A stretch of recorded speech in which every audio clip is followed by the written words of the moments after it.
Okay, ladies and gentlemen. I hope you are fine.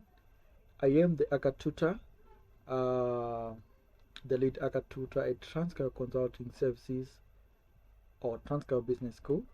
Okay, I welcome you all to this our ACCA Management Accounting paper lecture, where we'll be touching on accounting for inventories or materials.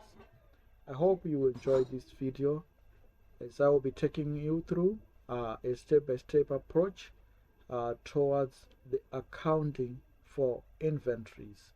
So, ladies and gentlemen, this is a rich examination area, a rich pool for examination questions. So, we need to pay a very careful attention to the concepts which we are going to discuss. All right, so we need to pay uh, attention to this lecture.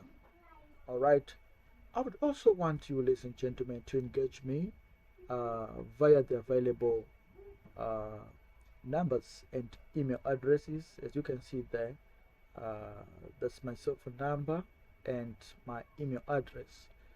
Where you feel that there is more engagement required in your studies, your ACCA studies, be they ACCA studies, CA studies, or BCom studies, BCom accounting, BCom finance, where you'll be facing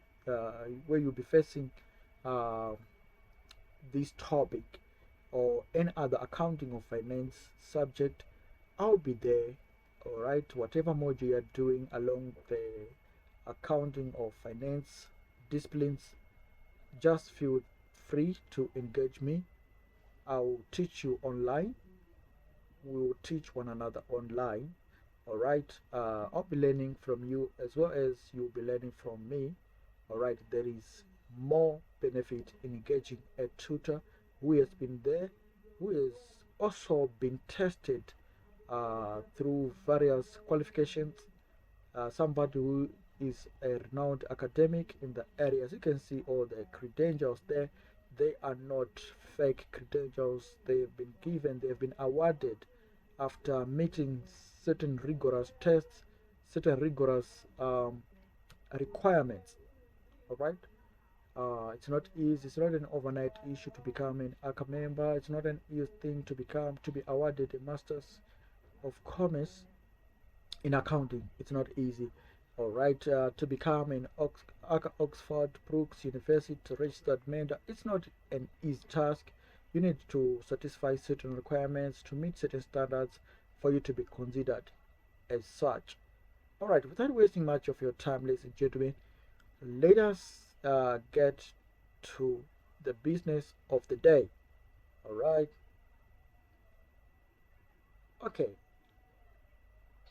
the chapter learning objectives. In the chapter, I will look at the documents used within a business in relation to the goods and also at the various methods of valuing the closing inventories. We'll also consider the costs involved in ordering inventories and thus decide on the order quantity that minimizes these costs, that is the economic order quantity. Now, business documentation for the ordering, purchasing, receiving, and issuing of goods. In the ordering of goods, when a department requires new material, they will send a purchase requisition form to the purchasing department. Alright, these purchasing requisition forms, they are different in each company. Alright, there are no standard purchase requisition forms which should be used by every company, but you would discover that by the end of the day, there is minimum information that is required to be on the purchase requisition. All right. Uh, the purchasing department would also issue a purchase order form to the relevant supplier. So what happens is the warehouse guys, all right, would uh, would have to receive a purchase requisition which has been prepared by a department which require the items, all right, the purchase requisition form. All right, so a department that is in need of materials, they go to the warehouse or to the storeroom, the storage facility, okay, where the items are secured, but they do not do the requisition by word of mouth. They have to complete a purchase requisition form. Usually, a supervisor or a department manager would have to authorize, would have to append his signature on the purchase requisition form to confirm or to approve the requisition. Okay, then the purchase, the warehouse department or stores department would then have to receive that purchase requisition before they issue out the items which are being required. Then if the items are not in the warehouse or they are not in stores, then the purchasing department is alerted, all right, is alerted by the warehouse guys, all right, the warehouse personnel. They through their manager or their supervisor, they then alert the purchasing department, the buyer department, who then have to originate a purchase order form which is sent to a relevant supplier, all right, with copies to the accounts department and to the goods receiving department to alert them that they have to expect an order that is coming with respect to this purchase order. When receiving goods from the supplier, now when we are receiving goods from the supplier, uh, there is what is called a goods received note, all right, but before the goods received note is completed, we need to check the supplier's delivery note, all right. When the goods are received by the goods receiving department, they will check the goods against the purchase order and against the delivery note, which the supplier will have prepared and sent with the goods and which will list what is being delivered. All right, so you will see that our purchase order, which the purchase department had prepared, would have to be checked against the delivery note and also the actual quantities to see if they are in match, okay, to see if the quantities are correct and the quality itself is correct. Then the goods receiving department will prepare a goods receiving note, okay, uh, giving full details of the goods that have been received, and will send copies to the purchasing department and the accounting department. Why do you think the purchasing department have to be notified? Yes, they have to be notified because their purchase orders would be open. All right, they need to update that the goods which they've ordered have arrived, okay, have arrived, and then the accounting department should also be notified so that payments would start to be processed. Then the event records will have to be updated to suggest that or to acknowledge that we have received something, we have received the goods which have been ordered. Now, receiving the invoice from the supplier, the purchasing department will match the invoice details with the purchase order and the goods received note and approve it for payment. Now, before the accounting department starts making payments, they have to wait for instructions from the buyers that they should go ahead with the processing of payments. The approved invoice will be sent to the accounting department, who will enter it into the ledgers and later pay it. Now, issuing of inventory. When the production department requests materials for production, they will send a material requisition note. Alright? The stores will issue the material and update the inventory records. When an unused material will be returned to the stores together with the materials returned note, and inventory records will be updated. If material is transferred from one production department to another, a material transfer note is prepared. When finished, goods are dispatched to customers. A goods dispatch note and a delivery note are created. Alright? Uh, so, ladies and gentlemen, there are certain documents which are allowed to leave the company premises and go to third parties, to suppliers or to customers. In this case, we are talking of suppliers. Alright? Now, documents like material requisition or purchase requisition, those documents are internal. They are only sent within departments or between departments. Alright? For example, the material requisition is prepared by the production department when they require materials from stores. Under no circumstance should the material requisition be found in the hands of a supplier who is an external party to the organization. This document is only sent to the stores department, and then the stores department, if they do not have the items in stock, they then have to prepare what is called the purchase requisition to the buying department. The purchase requisition is sent to the buying department. All right. Similarly here, the purchase requisition is sent to the buying department, or sometimes called the purchasing department. All right. Now, what leaves the common premises is what is called the purchase order. This is the document that leaves the common, not the purchase requisition. Okay.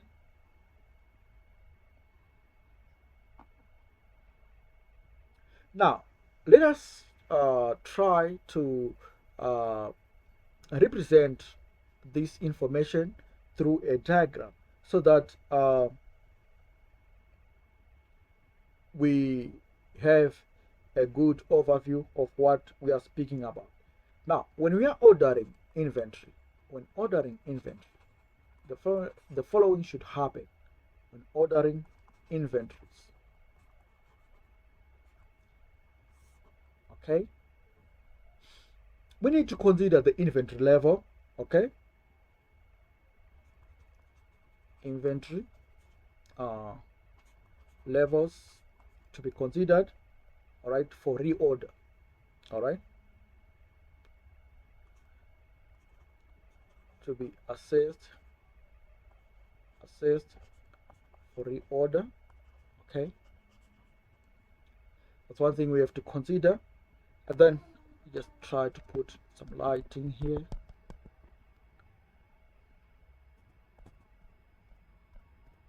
Yeah.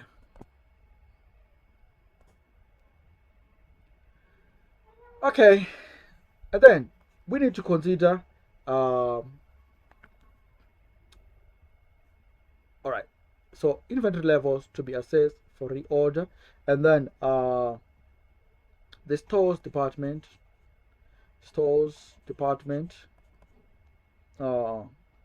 issues purchase requisition to who?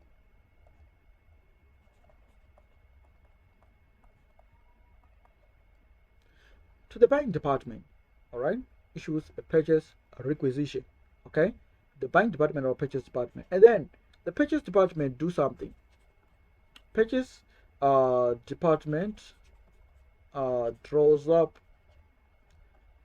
a purchase order.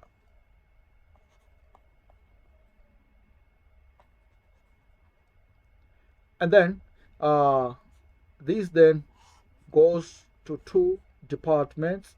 all right, the accounts department, or office, all right, the accounts department is issued with a copy of the purchase order, and also the goods receiving department, the receiving department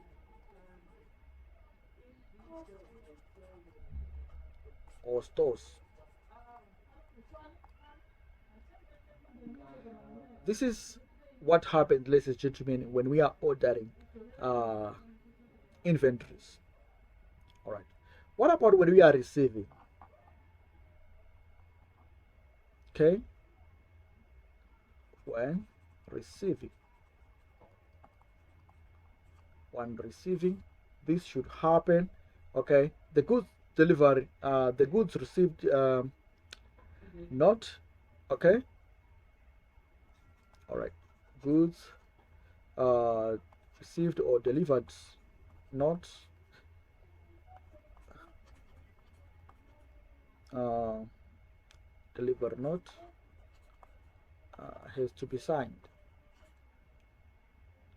Goods delivered or a deliver note should be signed. All right, is signed, and then the delivery itself is checked. All right, delivery checked to purchase order. All right, and all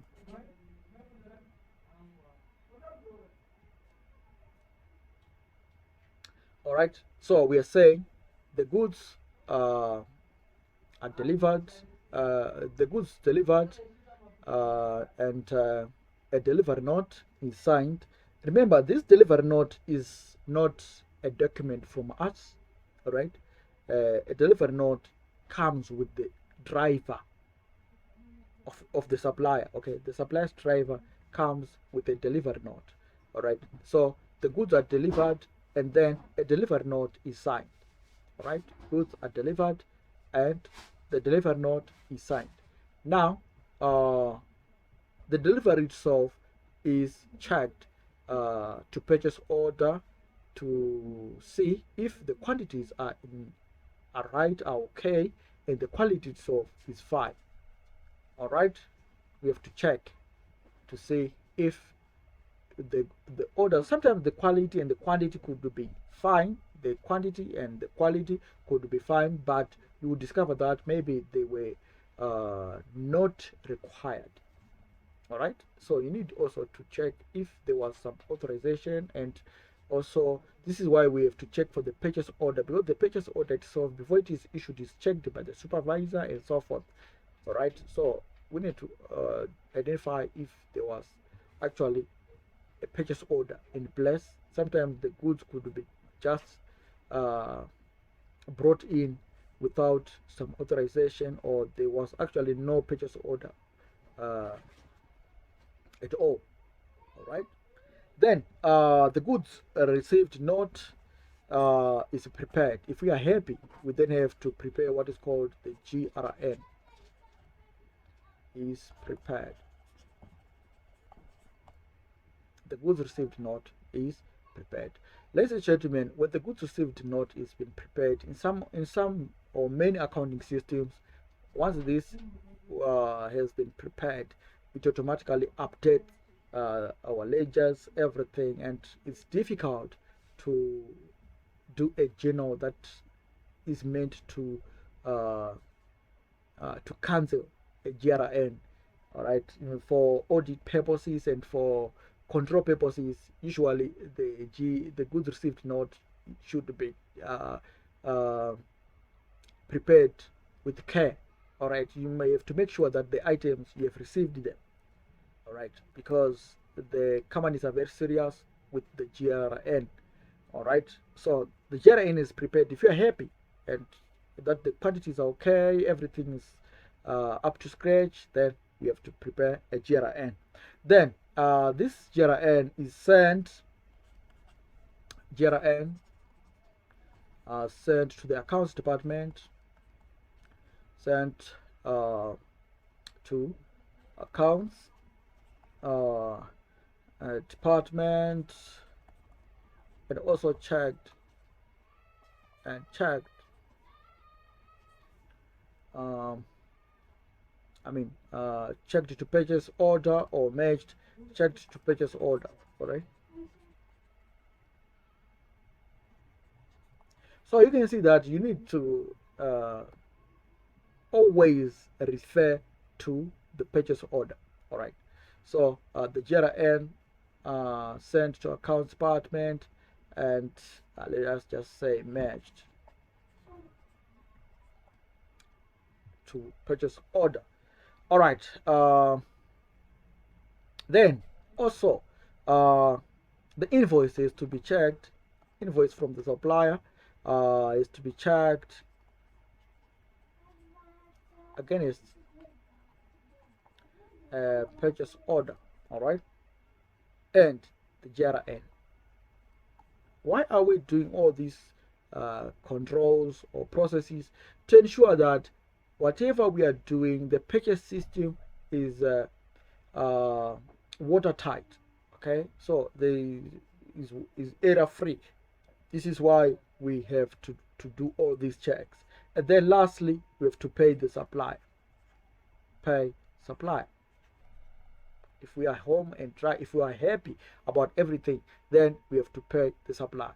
Ladies and gentlemen, you mustn't just pay without being satisfied that everything is in order. All right. Now, we can also talk about these other issues. All right. The issuing of inventory. Okay. Processes involved. Do I still have enough space? Seems I do. All right. Issuing of inventory. All right. When we are issuing inventory, what really happens? That's an underline. Please forgive me. I end up crossing things. Okay. Material requisition is to be received. Okay. First, we have to receive material requisition first, and then inventory is issued. Okay. Then inventory transferred. What about when inventory transferred?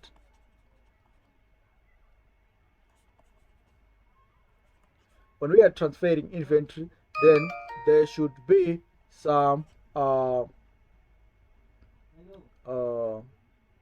inventory transfer note or materials transfer note. Materials transfer note is to be completed. The material transfer note is to be completed. All right. What about inventories returned to store? Returned to store. All right. If inventory has been returned to store, then the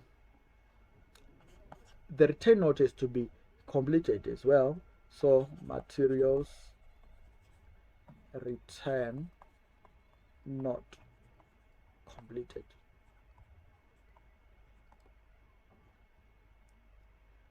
Okay. Now, what about recording the inventories? Which documents do we have to use when we are recording inventories and in our stores and so forth? All right. So recording inventories. Recording inventory levels. When you are recording inventory levels, there are items like the bin cards. Bin cards, they tell us the item numbers.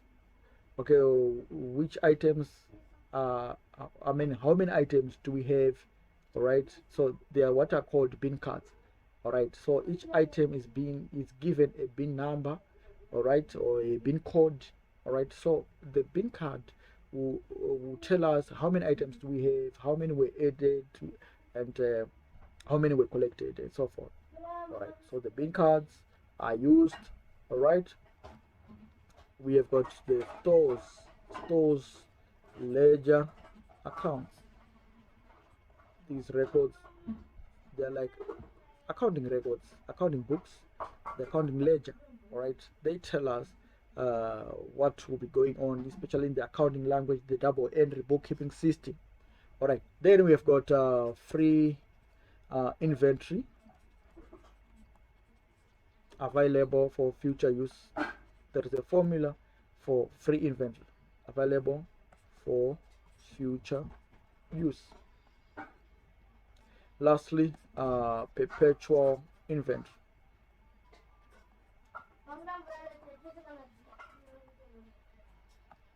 Perpetual inventory is just a system where we do not have to do a stock take at a particular point in time, but we have got a system which updates inventory levels automatically. All right, and we just count inventory on a continuous basis, right? So usually there is no stated fixed date where we have to do a stock take, but we just have to, let's say we do stock takes per department while this business goes on. There is no point where we say that on this particular date no business is going to happen. We have to do the stock take. All right, in a perpetual inventory system we continue to do business as usual, but we might consider to do the stock count per department. All right, and then we do the adjustments as we go. All right, we do inventory adjustments as we go. All right, there is no stoppage in business. All right, now let's talk of the inventory count itself. Inventory count. All right, on inventory count we've got two types of inventory counts. If I just stated, we've got what is called the periodic and continuous. Continuous is also called perpetual. The continuous inventory count. So periodic we consider the annual. It might be annually. Usually it's annually. All right, and all items are counted on a specific date.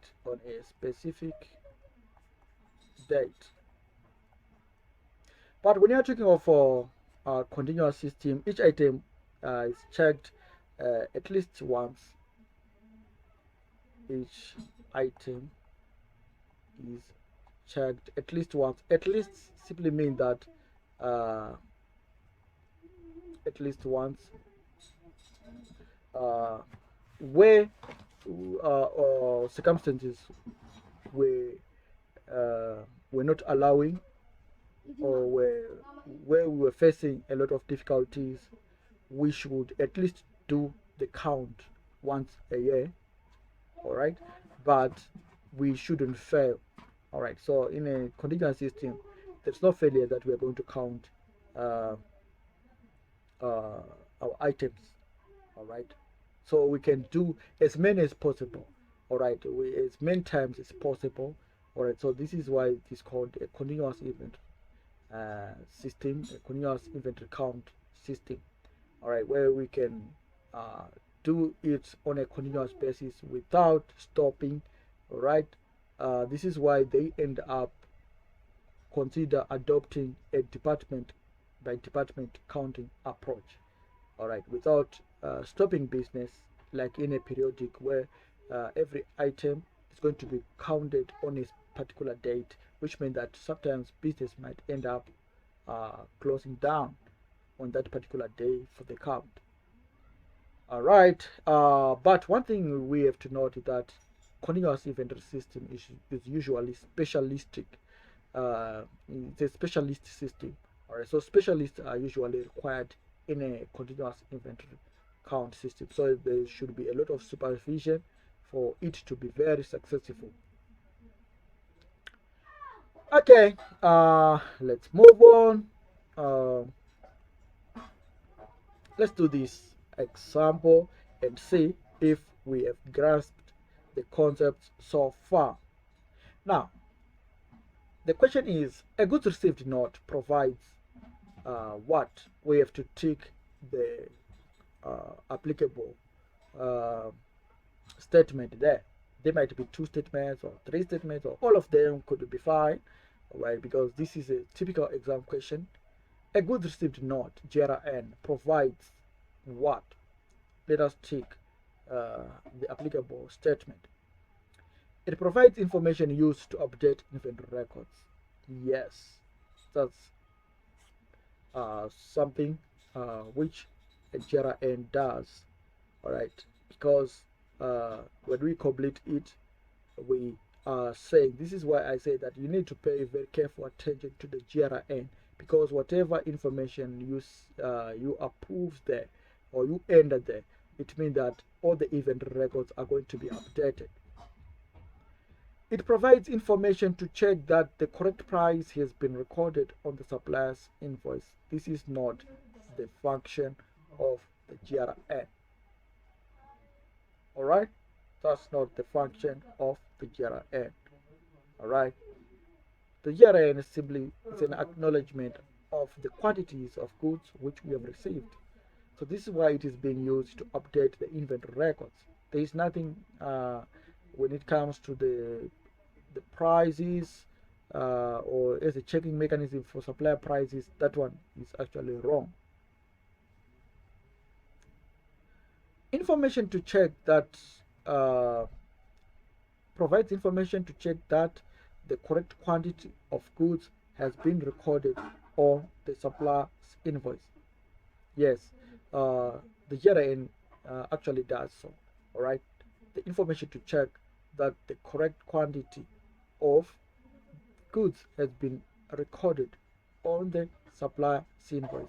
This is also what the GRN does. Okay. A goods received note, GRN provides, yes, information to check that the correct quantity of goods has been recorded on the supplier's invoice.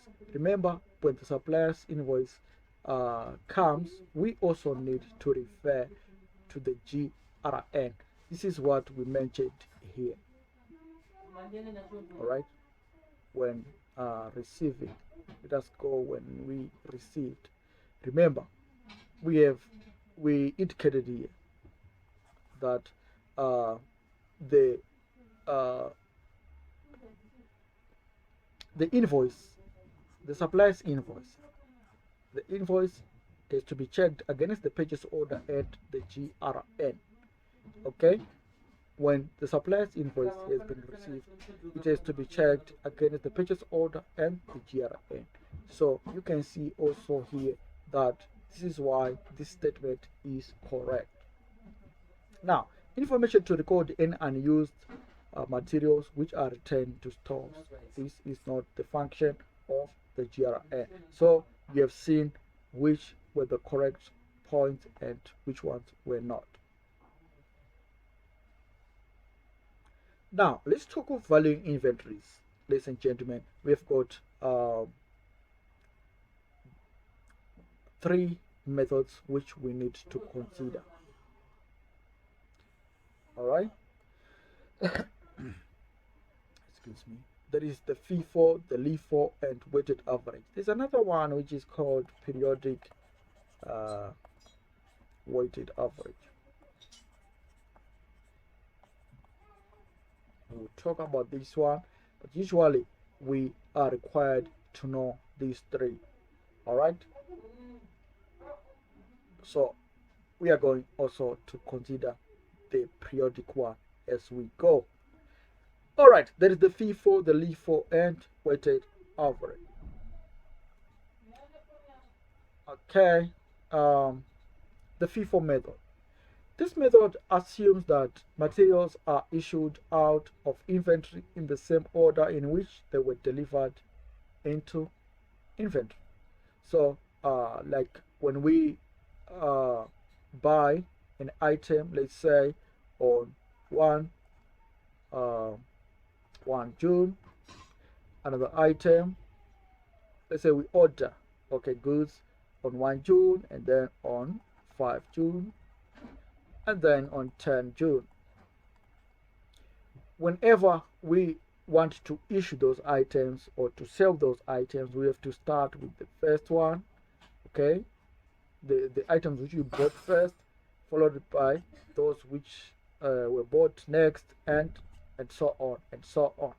So issues are priced at the cost of the earliest delivery remaining in inventory. The earliest, not the latest, the earliest, which means the prices at which the issues are going to be issued. It means that uh,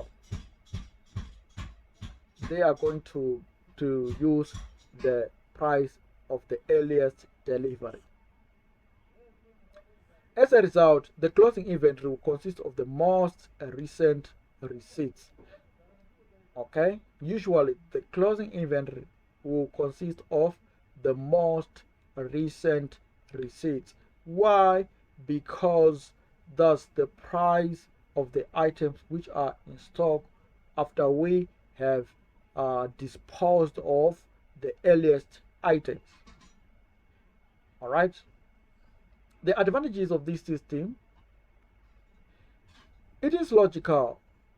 It is a logical pricing method which probably represents what is physically happening. In practice, the oldest inventory is likely to be used first.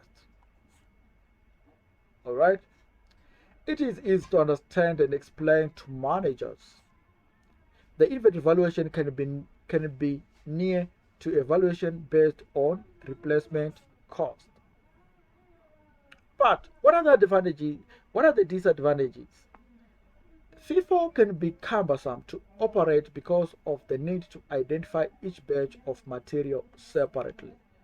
So it's sometimes a heavy task to maintain or to know that these items were the first ones and these ones with the second, and so forth, is something that ends up being a torrid task. All right. Managers may find it difficult to compare costs and make decisions when they are charged with varying prices for the same materials. So this is also another issue, especially when we are in a situation where prices always change. In a period of high inflation, even issue prices will lag behind the current market value, and this end up distorting the financial reporting. All right. Let us do an example to illustrate this. But before that, we can also consider touching on the Lifo method. The Lifo is the last in, first out. What is the Fifo was? First in, first out. So the Lifo, the last in, first out method. This method assumes that materials are issued out of inventory in the reverse order to which they were delivered into. Here we consider the items which were bought last should be disposed of first. The most recent deliveries are issued before earlier ones, and issues are priced accordingly. The advantage is that inventories are issued at a price which is close to current market value. All right. Managers are continually aware of recent costs when making decisions because the cost being charged to their department or product will be current costs. However, the disadvantage is that the method can be cumbersome to operate because it sometimes results in several batches being only part used in the event records before another batch is received. Lifo is often the opposite of what is physically happening and can therefore be difficult to explain to managers. As with first in first out, decision making can be difficult because of variations in prices. So when we have a situation where prices always change, we are also going to struggle with the Lifo as we do with the Fifo. So what do we have to do? Perhaps the average cost method is the best option to go by. Now, the average uh, cost method, the cumulative weighted average pricing method. This method calculates the weighted average price for all units in inventory. Issues are priced at this average cost, and the balance of inventory remaining would have the same unit valuation. The average price is determined by dividing the total cost by the total number of units. A new weighted average price is calculated whenever a new delivery of material is received into store. This is actually the main point of contention, because if you do not grasp this point, then you are going to have trouble in doing computations with regards to the average weighted pricing method. Okay, the cumulative weighted average pricing method. So this is the key feature of the cumulative pricing model. The advantages is that fluctuations in prices are smoothed out, making it easier to use the data for decision making. So it considers all those ups and downs in prices. Okay, it smooths things out. Then it is easier to administer than Fifo and Lifo because there is no need to identify each batch separately. Alright, now the disadvantages are the resulting issue price is rarely an actual price that has been paid and can run to several decimal places. There could be some, fights between accountants and auditors because usually the average price is not supported by any invoice, all right, because it is an issue price, which would mean that there is a lot of manipulation which could go on. All right, the value of closing stock would be something that is subject to a lot of fights where auditors would dispute the averages. Prices tend to lag a little behind current market values when there is gradual inflation. Okay, now let's go through this example and see what would be going on. The transactions during May 20 Arc 6. Alright, there is opening balance. Let me try to find a better pen. Okay, there's opening balance on 1 May, where we started 1 May with some items in inventory. We had 100 units, alright, and each unit was costing $2, and so the total cost becomes 100 multiplied by 2, and we have $200. Thus the items which we had in inventory were worth $200. Now we received goods 400 units, and the cost now from the supplier was $2.10. So $2.10 multiplied by 400, which means that the items were worth 840.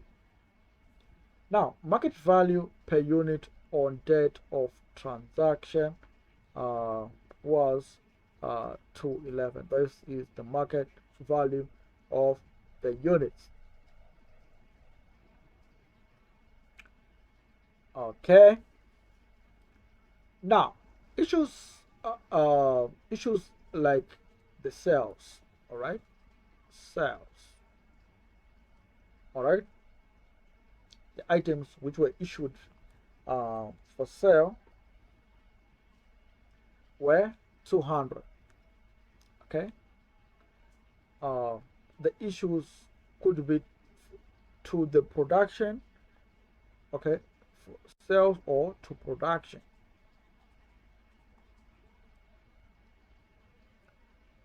Okay, so usually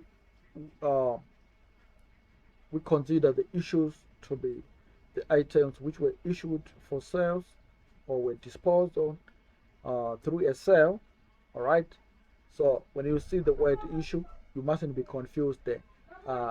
It could be to sales or to production. All right. So consider these issues as in the eyes of the storeman. Okay. Consider these scenarios uh, in the eyes of the store manager. All right. Receipts, these are items which are coming in. All right. These are coming in, and the issues are going out. These are items going out. Okay, they are items which are leaving the stores. The receipts are items which are coming into the stores. So if you look at it with that viewpoint, you are not likely going to be lost. Okay, um, let's move. Let's move because time is going.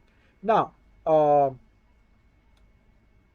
we also received items on the 9th of May, the 200 items there, which we received, okay, and we made issues.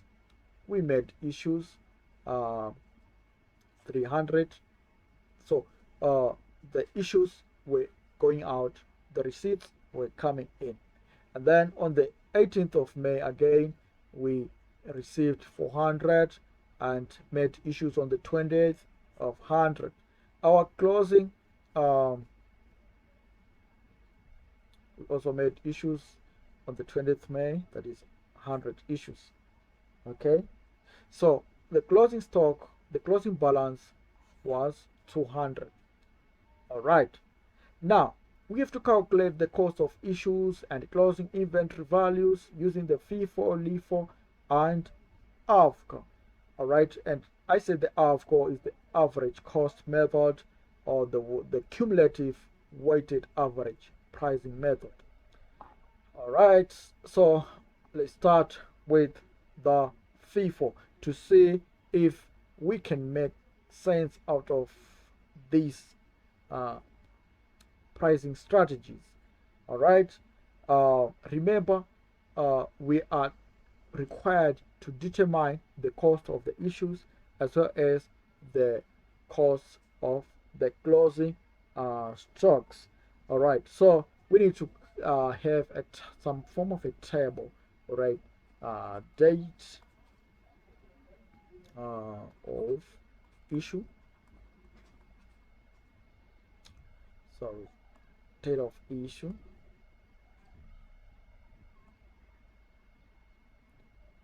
The date of issue.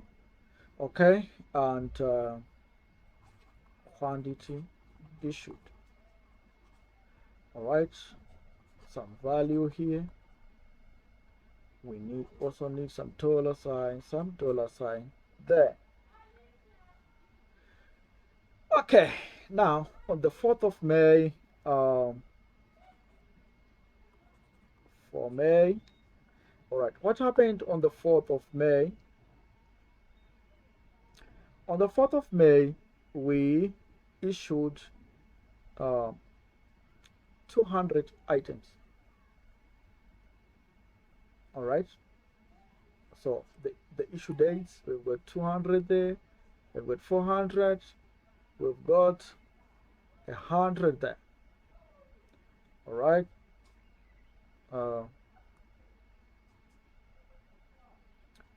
just a minute, just a minute.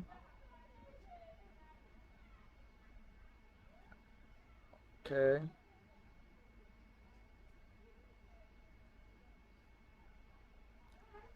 right, just want to answer this phone call. Just a minute. My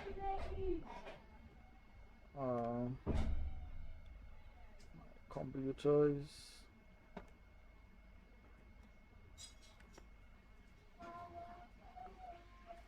okay.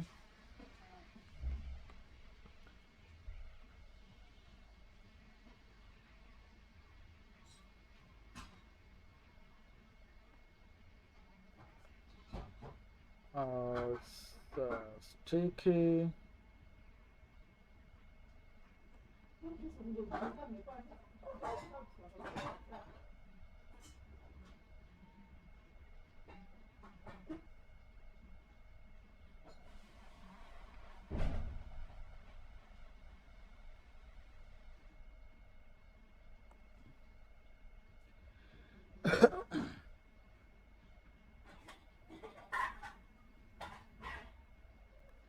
Okay.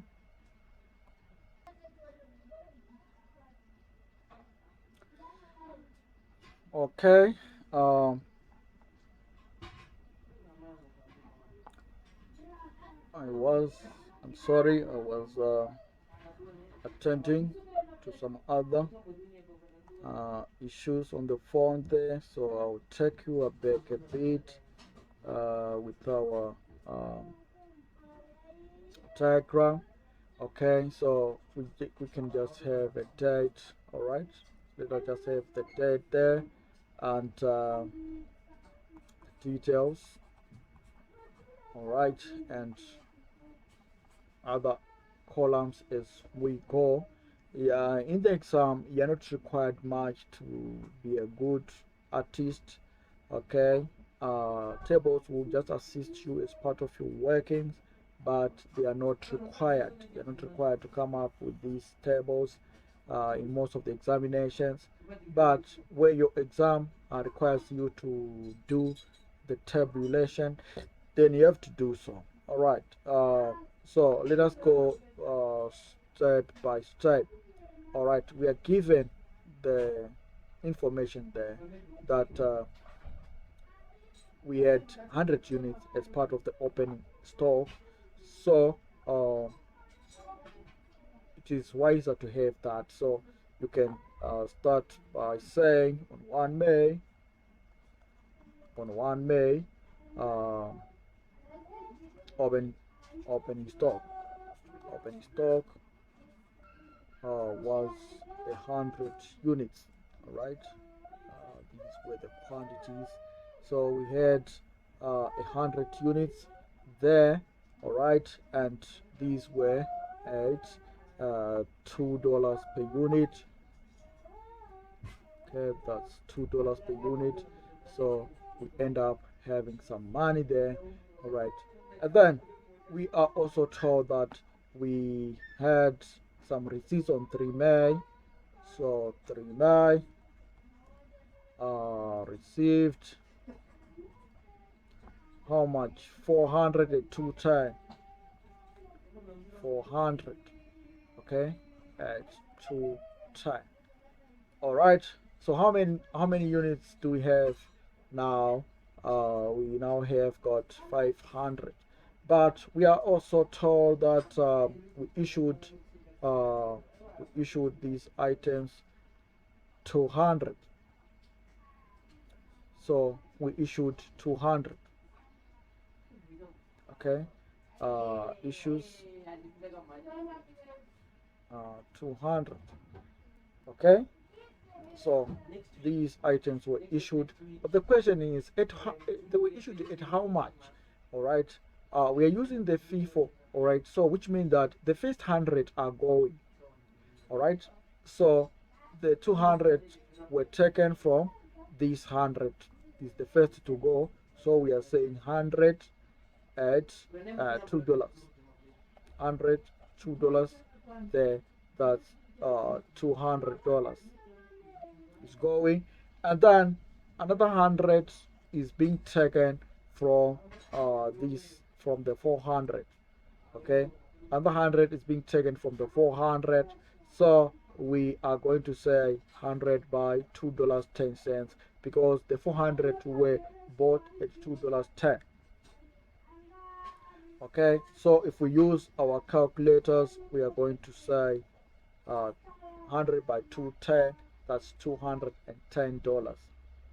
All right, so you can see that our issues were how much?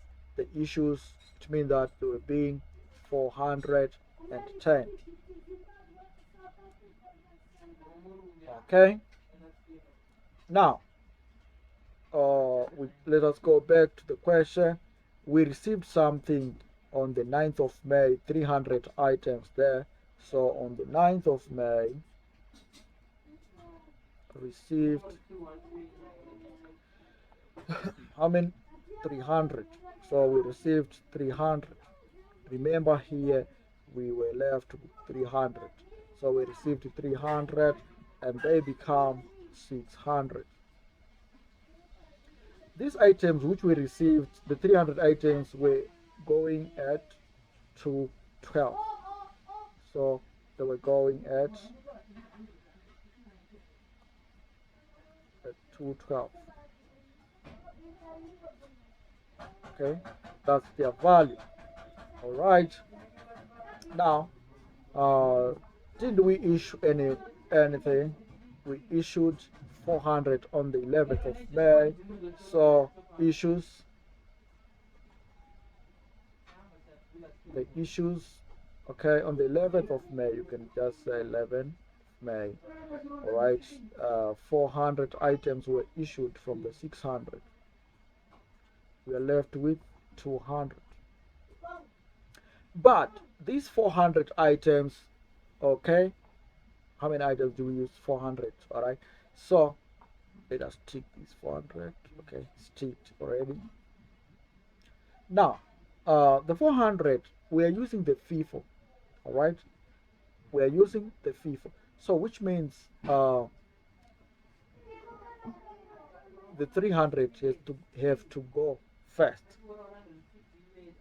Okay, the 300 have to go. All right, but the question you have to know is that the 300 had are the remainder of the 400. Okay, the 300 were from these 400 items. So the 300 were at $2.10. So the 300 are the first to go. The 300 are the first to go at $2.10. All right, and then we have to borrow because 400 units were issued on the 11th of May. So the other 100 have to come from the items which were bought last, and these were from these other 300 which we received on the 9th of May. So we're going to say the other 100 is going to be at $2.12. All right, so let us do the computation. The 300 multiplied by 210, we are going to have 630. And then 100 multiplied by 212, we're going to have 212.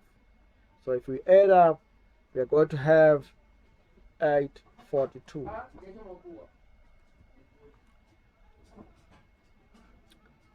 All right, then we have to go back to the question and ask question, what else is there? We are told that on the 18th of May we received 100 units, and on the 20th we disposed of 100. So that's these ones, the receipts were at 240. So on the 18th of May we received 100 units. So we say 18th of May received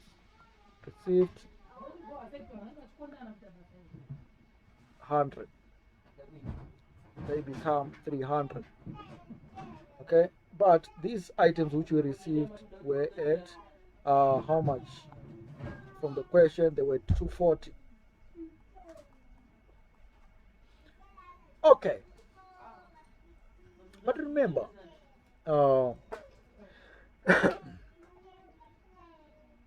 remember here that the 400 which we dispose, we said they involve the first 300 at 210. Okay, that's this 300 thing. All right.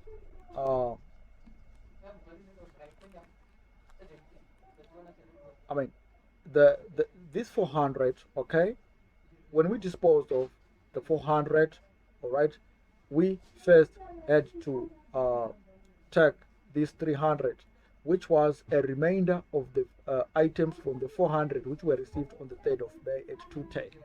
All right, so we're left with 300 items at 210, and we disposed of these on the 11th of May as part of the 400 package. All right, and then we were left with 100 which we need to top up for the order to become 400 units, and the 100 was then taken from the items which were received on the 9th of May. The 300 items you received on the 9th of May at $2.12, which means we are now left with the 200 items. Okay, the 200 items there, which means that these 200 were at $2.12. All right. Okay, and then we received other items on the 18th of May, the 100 items at $2.40. So which means when we make an issue, these 300, all right, these 300 are made up of, please know that the 300 items are made up of the 200 at 212 and the 100 at 240. Okay, that's what is involved in those 300 items. So when we make any issues, we have to consider that. So we made issues, then we are told that we made issues which we made on the 18th of May. On the 20th of May, we made issues of 100. So the issues which were made were 100 issues. Okay, these 100 were being taken from which one? They were taken from the 200. These 200 we are talking about. So it means that the issues, after 100 issues were made, we are left with the 200. This is the close. This is why we are having a closing figure of 200. But the items which were issued, the 100 items were issued at $2.12. They were taken from this. Okay, so this is where the 100 was taken from. Okay, that's where the 100 was taken from at $2.12, which is going to give us a total of 212. Okay, that's the issue, and we're going to have a 212 here, so that when we add up all our issues, we are going to use this value.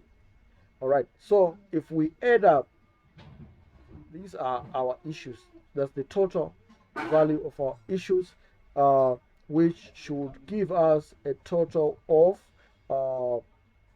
1,464 total issues. We have attended to our first question, the total value of issues which were made. Now, the other question we have to answer is the value of closing inventory. These 200. What is the value of that 200? Okay, we have to come here.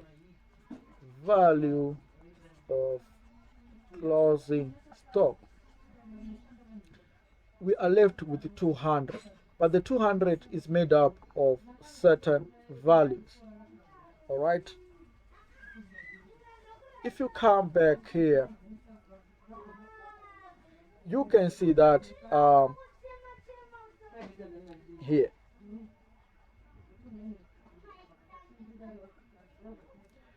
we have removed 100 units from these 200, therefore we are left with 100 units here, and also the 100 units at $2.40. Okay, so you can see that in these 200 there is 100 units at $2.40 and 100 units at there's 100 units at $2.40 and 100 units at $2.12. So that's the closing inventory we are talking about. So we come back here and say we have got 100 units at $2.12 and 100 units at $2.40. We have to add them up. We get 212.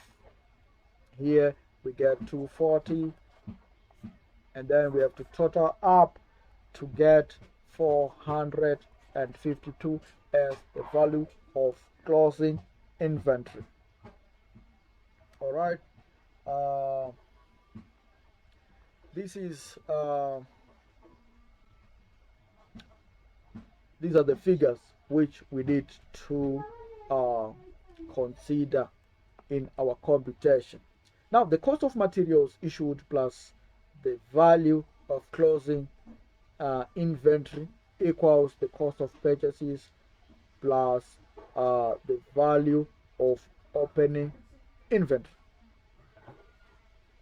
Okay, that's the cost of materials issued. Cost of materials issued plus the value of closing inventory equals the cost of purchases. Okay, cost of purchases plus the value of opening inventory. We have calculated the value of inventory issued, which was this value. Okay, this was the value there, 1464. That's 1464 plus this value 452. We are going to get 1916, which was equal to the cost of purchases plus the value of opening inventory. And we have the value of opening inventory there. The value of opening inventory was how much? It was 100 multiplied by 2, which was 200 plus the value of purchases. If we go back, we can see the purchases values, which were the receipts. Here we had 840, okay, and 636, all right, and 240. If we use our calculators, we should get the same figure there. That's 840 plus 840 plus 636 plus 240. We must get, let me use my calculator here, that's 200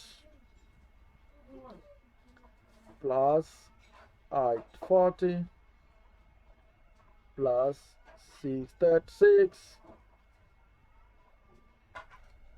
plus 240. That's 1916, which is equal to this value. If this is your soft check to see if you have done everything above board. Okay, without wasting much of your time, let us do the using the Lifo. Okay, we have this information, ladies and gentlemen. Let us try to use the Lifo computation. All right, let us try to determine the value of issues under the Lifo. Okay, you can just use the same information like the date. Okay, date details,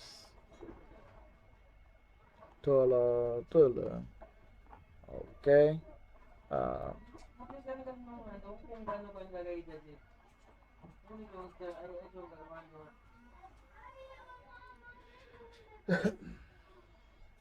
okay. We are told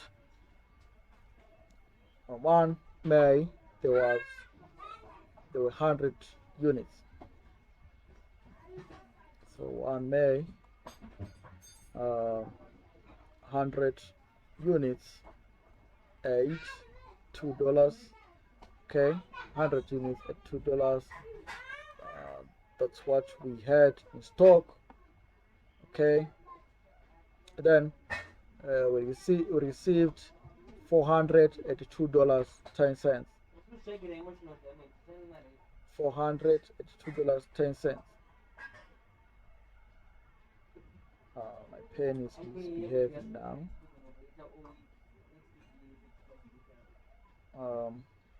Where is the power pack? Power pack. Okay, we just put the power pack there.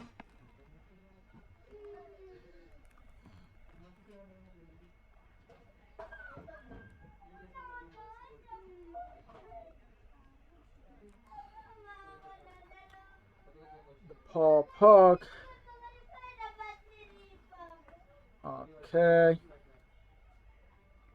Now 400 at how much?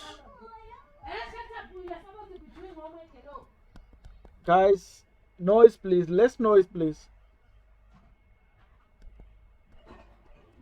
Okay, what's going on with my camera? Right, camera there.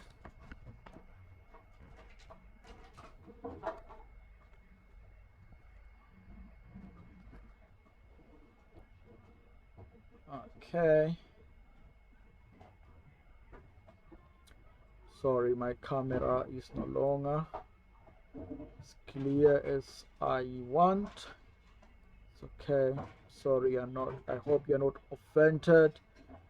All right, we received 400 units at 210.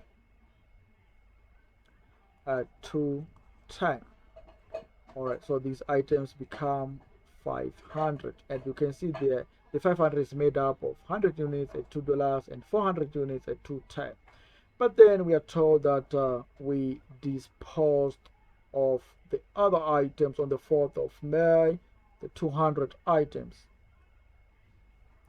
Okay, on 4th of May, the 200 items left us.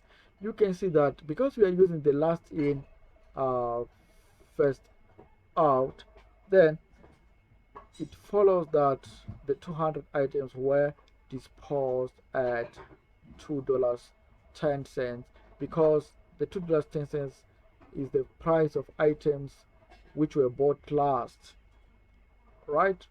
These were the items which were bought last. Let us write the dates there. The 400 were on the 3rd of May. They came last, these guys.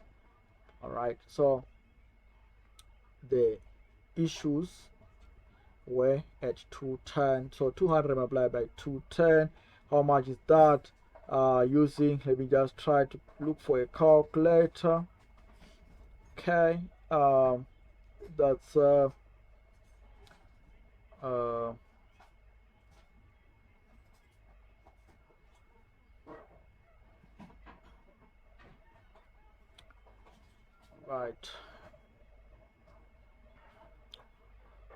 right.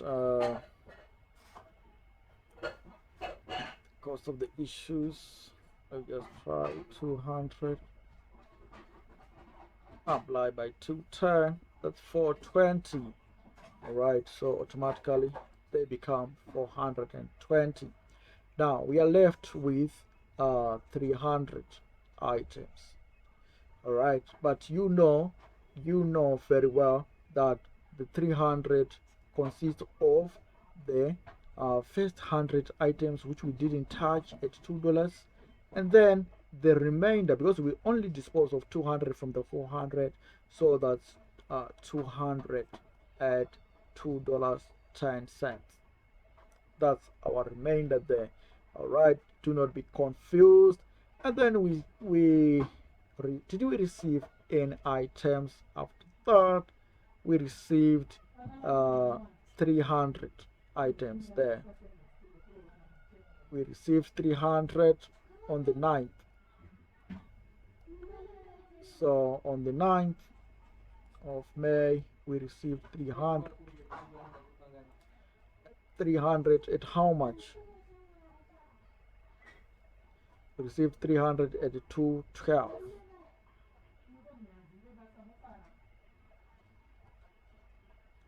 So 300 at 212, that's 6, that's 6. Okay, 300 to 12, that's 6, that's 6. But anyway, we are not much worried about that value. So we just have to total up, and we say we have got 600 units, and on top there, that's the breakdown of the 600 units, their value. So let's consider the disposals. How much did we dispose of on the 11th? We disposed of 400 units. All right, so the 400 units were disposed. 400 units on the 11th of May. All right, and these 400 units which were disposed, it means that we are left with 200. But the 400, let us get the breakdown of them. All right, we first have to dispose of the items which came last. So we are going to dispose of these 300 items first because they came last. So that's 300 multiplied by 212, and then the balance, the 100, are going to be disposed of from they're going to be disposed of from these guys here. Okay, from these guys. So we're going to dispose of 100 from the 200 at $2.10. Okay. All right. So if you use your calculator, 300 by 212, that's, we found 636, that value, and 210. Let me just confirm, 300 by 212. Yes. All right. Ladies and gentlemen, I'm making this recording at night, so this is why I'm a bit darker. My library doesn't have, the room doesn't have enough lighting, so this is why it is a bit darker. Okay, so we should have this done this 210, and we need the total there. The total should be 846. Okay, the total should be 846. 846 here. And then let's go ahead and see what happened. Then we received 100 at 240 on the 18th of May. 18th of May, we received 100 at 240. Okay, so they become 300. But then we disposed of 100 on 20 May. 100. So on the 20th of May, we disposed of 100 to be left with only 200. So we disposed of 100 at how much? Obviously this was at 240 because the 240 items were the ones which came last. All right, so you can see that the value of our issues, that's 100 multiplied by 240, that's 240, which gives us 240 on this outer column. So the total value of issues, total value of issues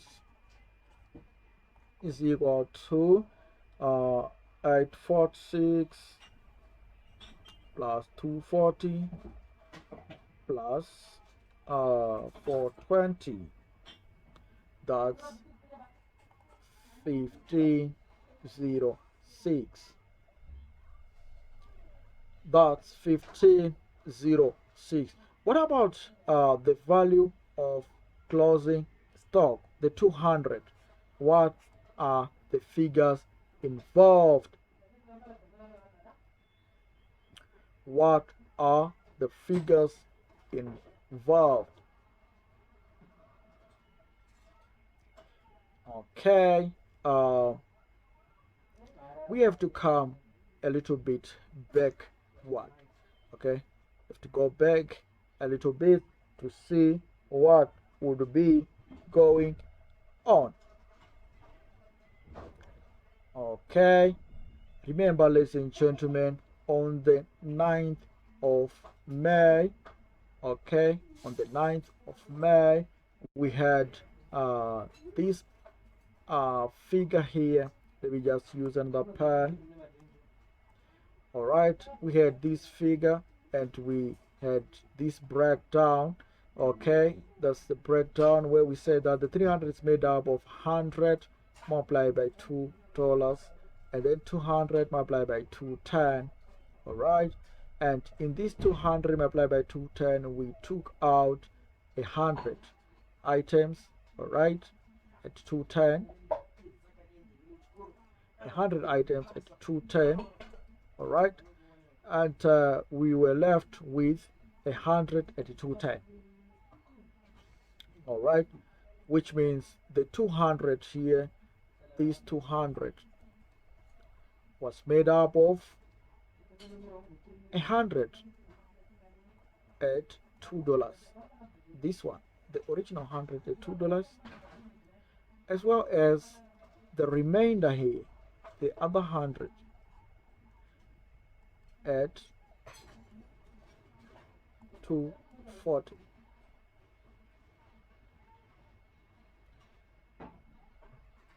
Not at 240, at 210. Sorry.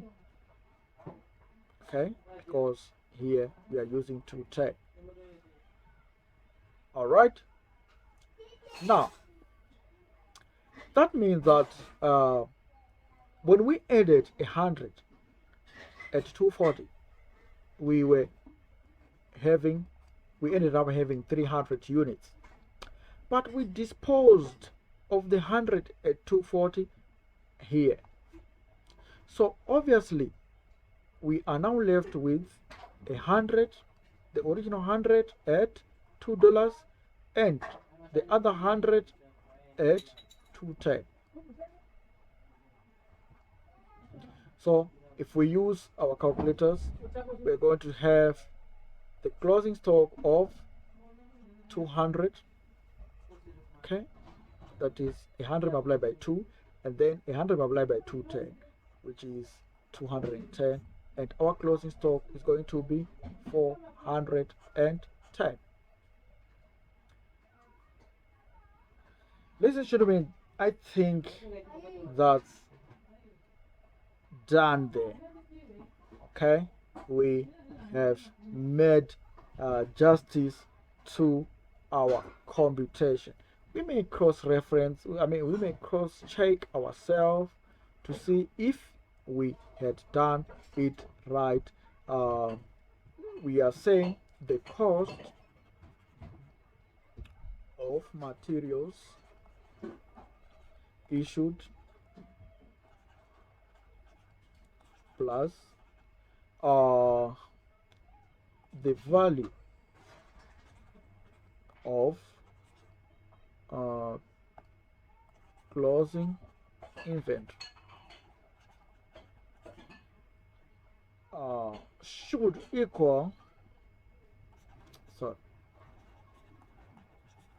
equals the cost of purchases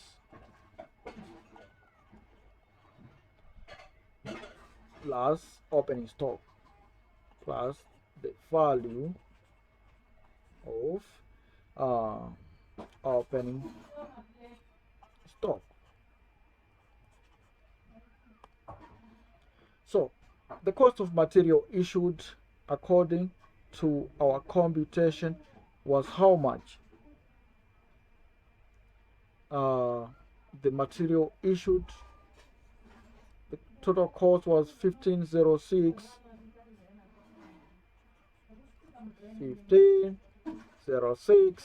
So the cost of material issued plus the value of closing inventory. Closing inventory, it's 410 plus 410 should equal to 19 1916. Okay, 1916. What about the cost of purchases plus the value of opening stock? The value of opening stock was how much? So this is the value, the first one here is the value of material issued and the total of material issued and the value of closing stock. Here now we want to determine the opening stock and the total of opening stock plus purchases. Opening stock was 100 multiplied by 2, that is 200, plus the purchases. The purchases we calculated it here is 840 plus 636 plus 240, and let us use our calculator. That's 840 plus 636 plus 240, that's 1716.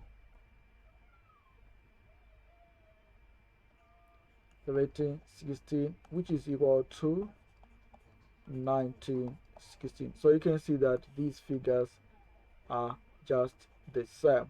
If you determine this, then you must congratulate yourself and say, I have done it right. Okay, let's do the last one before we get to the periodic weighted average. Let's do the this other one. Okay, let's do this other one, and we can safely say we have done justice to ourselves. All right. We are using the same information, ladies and gentlemen, as we did before. All right, so this is the same information which we have, and we just have to blow the examiner away.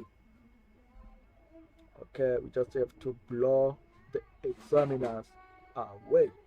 Now we can use the same tactic as the date and details. I think the details is actually going to give us enough headroom to do what we want to do. All right, we have got on the 1st of May, we've got opening stock of 100 at $2 per unit. All right, then we received items there On the 3rd of May, we received 400. Okay, so that's 400. At how much? They were at 210.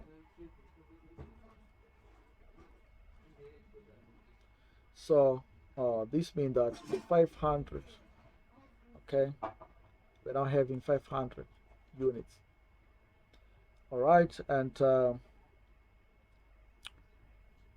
having 500 units there, so 100 multiplied by 2, we're having $200 there. All right, and here having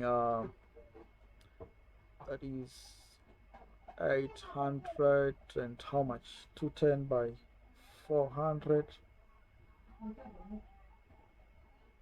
210, we're having 840. Okay, so we add up, we're having how much here? We're having $1,040. So the 500 units are worth 1,040. So on average, how much do we have per unit of these 500 units? We are having 1040. Okay, let me just try to.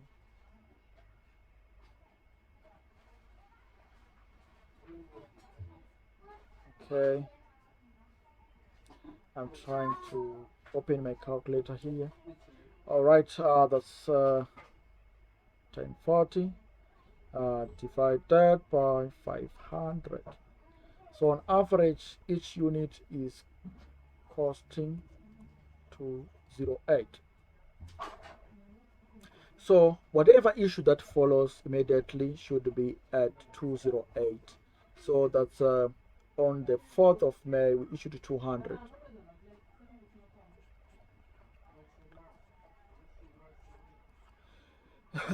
At 208. So the value of issues is going to be 208 multiplied by 200. That's 416. So the issues are going to be 416 because they are being issued at 208. Then we are left with 300. Then what then happened? We received the 300 units. So when was that? It was on the 9th of May. 9th of May, we received 300 at how much? We received 300 at we received 300 at 212. So at 212, so that was the thing there. Received 300 at 212. So this is what we are going to do. 300 212, that's 636. Right, 636. Here the 300 here were at 208. Remember that. So 300 at 208. Let us use our calculators. That's 624. Right, that's 624 in total. This is not a point here. This is 636. There's no point there. Okay, so we have to add up this. This one was closed there. Okay, 624 plus 636, that's 1260. Okay, so it means the 600 items are worth 1260. So each item is going to cost how much on average? Each item is costing $2.10.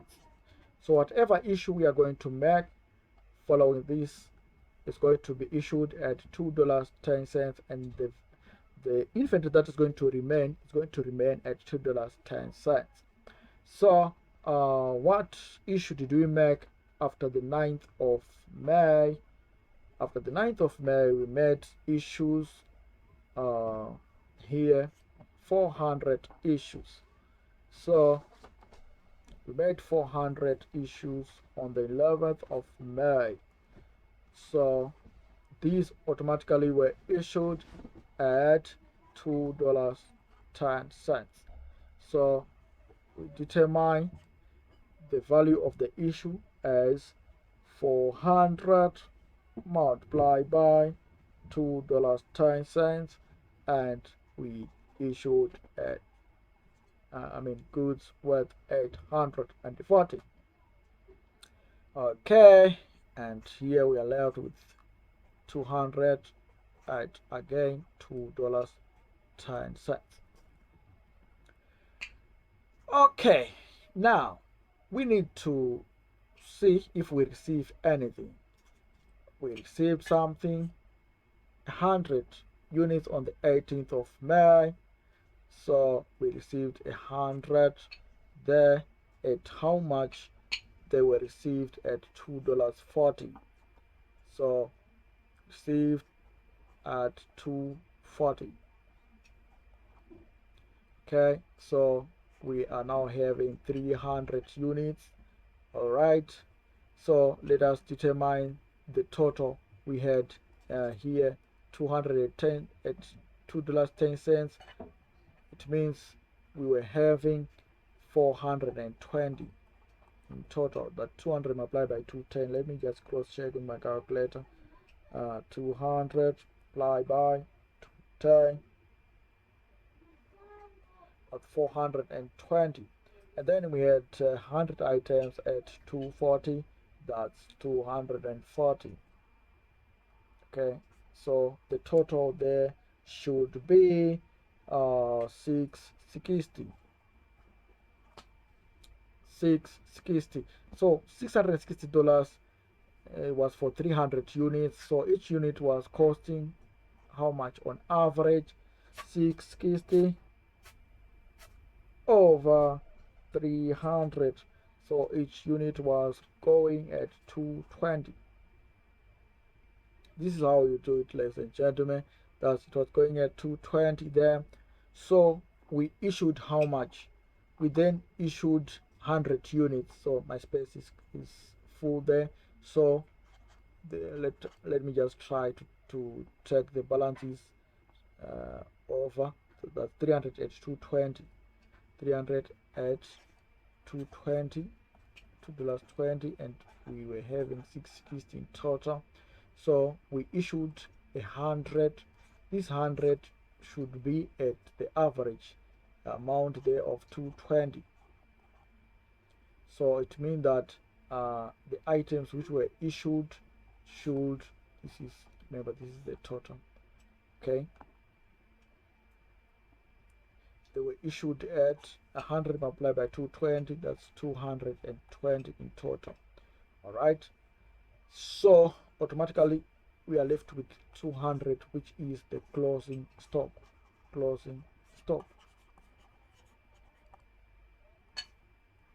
closing stock. So the total issues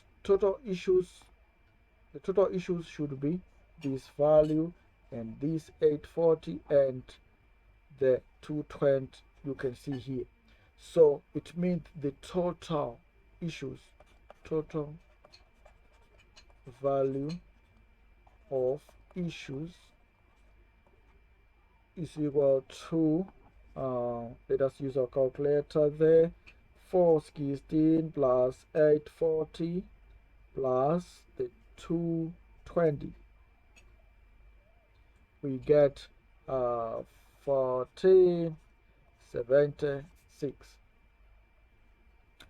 Then we come to the closing stock here. The closing stock is going to use the value, the average value at which the stocks were valued. The average value there, that's 200 multiplied by 220, and we're going to have 200 multiplied by 220. We're going to have 440. If you do that, ladies and gentlemen, you just have to congratulate yourself, and you also have to use the same principle as we, because you can see that 440 plus 1476 is going to give us the same values as we did. That's 440 plus 1476, we are going to get the same value of 1916. You use your the cross check, self check formula, which we have elaborated in the previous two methods, and you are going to come to the same value of 1916. That's how you have to cross check yourself and see if you have done it right. Okay, ladies and gentlemen, we can stop here for now, and I take a break, and we'll proceed to the economic order quantity, but we will deliberate on the periodic weighted average method to see if what we are learning is going to be worthwhile. Until next time, may the good Lord continue to bless you abundantly. Okay, thank you very much. I'm signing out for now.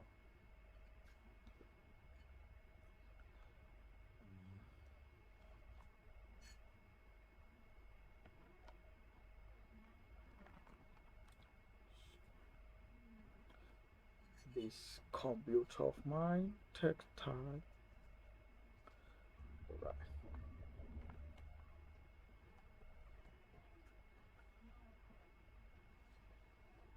Okay.